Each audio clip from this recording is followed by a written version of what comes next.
Сәлем достар, бүгін сәбіз туралы 10 факт тыңдаңыздар. Бірінші факт, сәбіз әрқашан қызғылт сары емес еді. Ежелгі адам тапқан алғашқы сәбіз күлгін түсті болды. Олар оны хош иісті тұқымдар мен шөптер үшін өсіре бастады.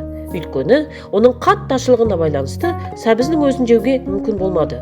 Уақыт өте келе адам селекция нәтижесінде оны тәтті және қатал түрін шығара алды. Кейінірек сәбіздің қызыл, сары және ақ сорттары пайда болды. Ал ол 17 ғасырда ғана қызғылт сарыға айналды. Екінші факт.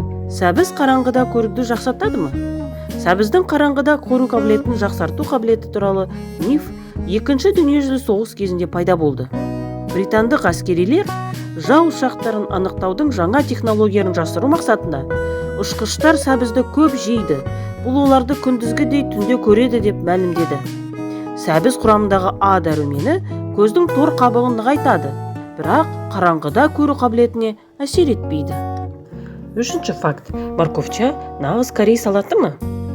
Біз білетін морковча корей сәбіз салаты Кореяда ойлап табылмады. Бұл тағамды ол елде жиі кездестіруге болмайды. Бұл тағамды КСРУ-да жергілікті Корея диаспорасы ойлап тапты. Көптеген адамдар жақсы көретін салат тапшылықтың баласы деп айта аламыз. Морковча салаты дәстүрлі корей тағамы кимчи негізінде жасалған. Дәстүрлі кимчи салаты 40 қабаттан жасалады. Алайда КСРУ-да рецепт бойынша қажетті Пекин 40 қабатын алу қиын болғандықтан тағамға сәбіз қосыла бастады. Уақыт өте келе сәбіз 40 қабатты толығымен ығыстырды.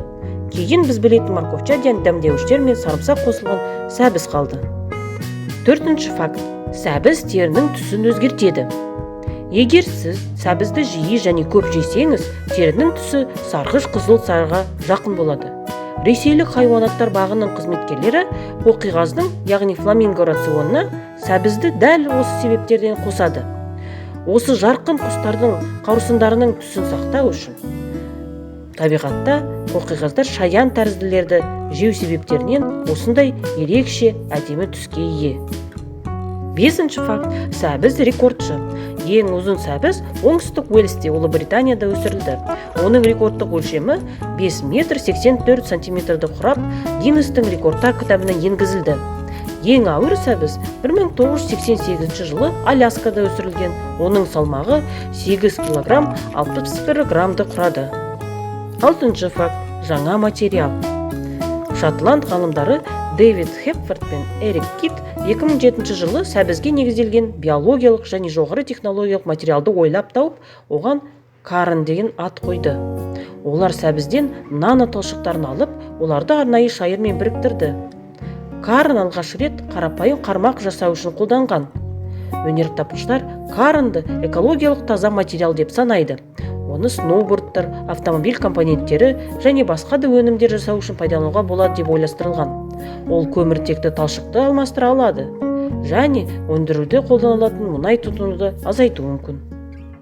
Жетінші факт. Сәбізді пісіріп жеген жөн. Шикі түрде жеуге болатын көкөністердің басқа түрлерінен айырмашылығы, сәбіз термикалық өңдеуден кейін тамаққа қолдану денсаулыққа пайдалы болады.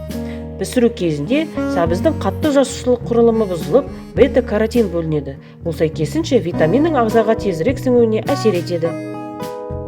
Сегізінші факт. Сәбіз бұл көкөніс емес, жеміс. Сәбіз Европа елдерінде 1991 жылдан бастап жеміс ретінде танылады. Португалия сәбізден дәмді джем, яғни варенье шығарады. Ол Европаның барлық елдеріне экспортталады.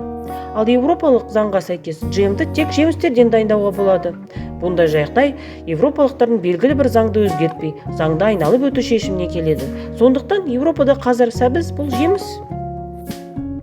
Сізге бүгінгі фактілер ұнаса, бізге жазылып, лайк қойыңыздар достар. Келесі видеода кездескенше.